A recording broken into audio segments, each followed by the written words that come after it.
Hi everyone, आप सब कैसे हैं। मुझे उम्मीद है कि आप सब बहुत अच्छे होंगे और खूब मन लगा के पढ़ाई कर रहे होंगे। दोस्तों, जैसा कि आप सभी को पता है, नेट की आंसर की आ गई है और सब लोग जल्दी जल्दी अपना आंसर मिला लो। और जिनका कम सही होता है उनको निराश होने की ज़रूरत नहीं है, बल्कि उनको और ज़्यादा पढ़ाई करने की ज़रूरत है। अगर ये सोचे कि नहीं मैं अब नेट दूंगा ही नहीं, बहुत सारे लोग कहेंगे अब मैं नेट दूंगा ही नहीं, मेरा होगा ही नहीं। अरे क्यों नहीं होगा? अगर जिस तरह से वो पूछता है उस तरह से आप पढ़ेंगे तो क्यों नहीं होगा। इंसान से बढ़कर कुछ भी नहीं होता। कहते हैं कि जैसे कंप्यूटर को किसने बनाया? आदमी ने तो बनाया कंप्यूटर को, तो क्या हम कंप्यूटर की तरह नहीं चल सकते हैं? बिल्कुल चल सकते हैं। तो आप लोग जी जान लगा के खूब मेहनत करिए, ज़रूर आपका होगा। दोस्तों, आज हम क्या पढ़ेंगे? भक्ति काल में हम सूफी काव्य में आगे बढ़ेंगे। आज दो महत्वपूर्ण हमने रचनाओं को लिया है। हम दो रचनाओं को पढ़ रहे हैं, उनके बारे में सारी चीज़ों को डिटेल से देख रहे हैं ताकि हमारा एक भी क्वेश्चन छूटे ना। और अगर आप मेरे चैनल पर नए हैं तो प्लीज़ आप सब्सक्राइब ज़रूर कर लेना, क्योंकि यहाँ पे हम चीज़ें बहुत ही डिटेल में विस्तृत अध्ययन करते हैं। यहाँ पे मैंने लिख दिया है, आप लोग देख ही रहे होंगे। कौन है, क्या कौन सी रचना है? मधुमालती। कौन सी रचना है? या मधुमालती रचना है। और यहाँ चित्रावली। दोनों रचनाओं से क्वेश्चन पूछा गया हो, चाहे नायक को लेके या सहनायक को लेके या गुरु को लेके पूछा जाता है, या उसका समय ही पूछा गया है। तो आप लोग ध्यान से पढ़ना। देखते हैं मधुमालती, ये क्या है? मधुमालती किसकी रचना है? मंझन की है और 1545 में। इसका समय क्या है? 1545 है। इनके गुरु कौन थे? मंझन के गुरु कौन थे? तो मोहम्मद गौस। कौन थे? मोहम्मद गौस गुरु पूछा जाता है। तो आप लोग इस पे ध्यान देना। भाषा क्या है इनकी? इसकी अवधी है। क्या भाषा है मधुमालती की? अवधी है। हमने याद कर लिया था, देख रहे हैं यहाँ पे धा आया है ना, ब्रज नहीं लगाना है। इसके नाम में भी धा है और भाषा में जो अवधि है उसमें भी क्या है? धा है। आप लोगों को पता होगा, हम क्या करते हैं, ट्रिक के माध्यम से भी याद करते हैं, ट्रिक को लिंक करते हैं उससे। तो वही है, मधुमालती में धा है और भाषा में भी धा है। तो इस चीज़ को अपने दिमाग में बैठा लेना, जहन में बैठा लेना। हमें ब्रज नहीं लगाना है। मधु में धा आया है, अवधि में भी धा है। ठीक है। आगे है समकालीन। किसके समकालीन थे? तो सलीम। सलीम को ही क्या कहा जाता था? जहांगीर कहा जाता था। और ये मंझन जो थे वो जहांगीर के समकालीन थे। किसके? जहांगीर के। और देखना, यहाँ पे भी हम देख रहे हैं क्या है? अनुस्वार है। यहाँ क्या है? अनुनासिक है। मतलब बिंदी वाला नाम में भी है, मंझन के नाम में भी है, और समकालीन के नाम में भी क्या है? बिंदी वाला है, जहांगीर। इसके बाद है नायक। नायक पूछा जाता है, क्योंकि वो नायिका तो पूछेगा नहीं, क्योंकि नायिका के नाम पर ही ये रचना है। तो वो क्या करेगा? नायक उठा के पूछेगा। तो नायक कौन है? मनोहर। मनोहर हमें क्या लगती है? मधु लगती है। मधु जो होता है, शहद होती है, वो कैसी लगती है? बहुत ही स्वादिष्ट लगती है, मनोहर लगती है। तो मनोहर किस में रहेगा? मधु के साथ रहेगा। तो हो जाएगा मनोहर। मनोहर किसका नायक हो जाएगा? मधुमालती का। नायिका मधुमालती है। इसमें है क्या? सहनायक और सहनायिका। सहनायक है ताराचंद और सहनायिका है प्रेमा।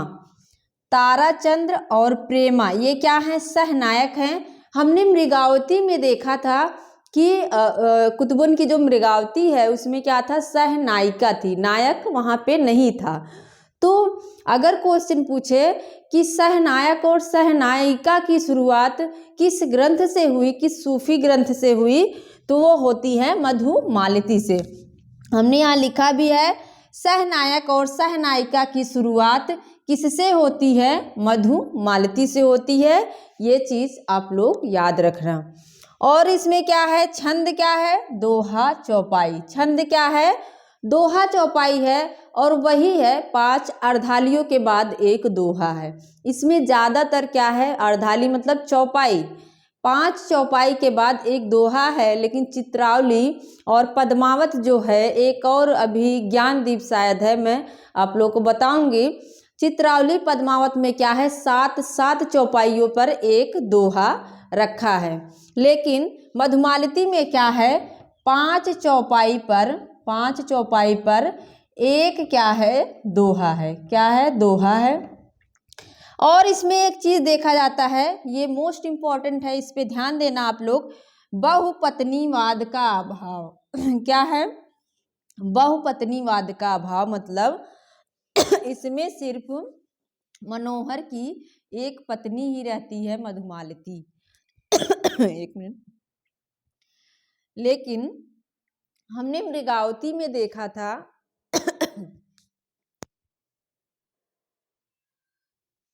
हमने मृगावती में क्या देखा था कि वहां पे जो रुक्मणी थी उसकी दूसरी पत्नी बनती है, मतलब सहनायिका थी, नायक नहीं था।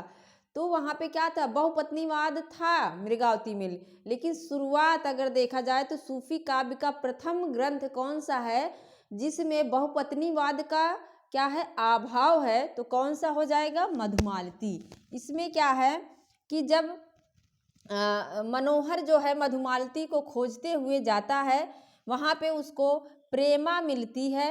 प्रेमा के पिताजी चाहते थे कि शादी करवाए, लेकिन ऐसा नहीं होता है, क्योंकि प्रेमा किससे प्रेम करती थी, ताराचंद से प्रेम करती थी। और बाद में इनका ताराचंद का विवाह प्रेमा से होता है और मनोहर मधुमालती का फिर से मिलन हो जाता है। और एक चीज पूछा जाता है, जो नुसरती थे,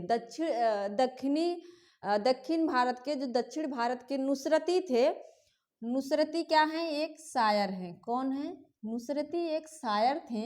इन्होंने इसी के आधार पर रचना की गुलशने इश्क। क्या लिखा इन्होंने, गुलशने, इसको ऐसे भी कर सकते हैं, गुलशने इश्क। क्या है, गुलशने इश्क है। इसको पूछ सकता है। नुसरती जो हैं दक्षिण के शायर हैं, दक्षिण भारत के शायर हैं, और इन्होंने इसी के आधार पर गुलशने इश्क नामक रचना की थी, प्रेम कहानी इन्होंने लिखा था। इसके बाद हम आते हैं चित्रावली पे। चित्रावली किसकी रचना है, उस्मान की। चित्रावली हमने एक वीडियो दिया होगा आप लोगों को, ये सारी रचनाओं की एक साथ, आप उसको वीडियोस में जाके देख सकते हैं। वहाँ पे रचनाओं को मैंने ट्रिक से याद करवाया है।